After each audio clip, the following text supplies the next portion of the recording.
ما تجيش حاجه في لعيبه الزمالك والله.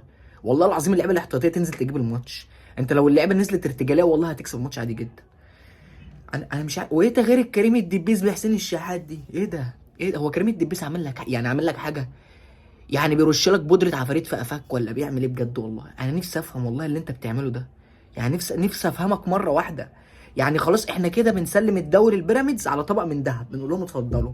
انا جبت جون ابني عليه واحط الجون التاني، الجمهور اصلا بتاعك متفوق على جمهور الزمالك في المدرجات، فانت بقى احبطتهم خالص. فبص انت ككوره انت خلاص، يعني انت خلاص. لكن انا بقى هتكلم عن نقطه ايجابيه في الماتش، عشان هو الماتش اصلا مفيش حاجه ايجابيه من ناحيه الاهلي. انا ما شفتش في احترام واخلاق اشرف بن شرقي، وده اللي اتمناه من اي لاعب يروح من هنا لهنا او من هنا لهنا. الراجل جاب جون في الزمالك ما احتفلش وراح معتذر. فالراجل ده فعلا لعيب على اعلى مستوى كادب كاخلاق كلاعب كوره. ما تنساش بقى بعد ما تعمل لايك والشير تكتب لي هو كولر هيمشي اصلا امتى من الاهلي.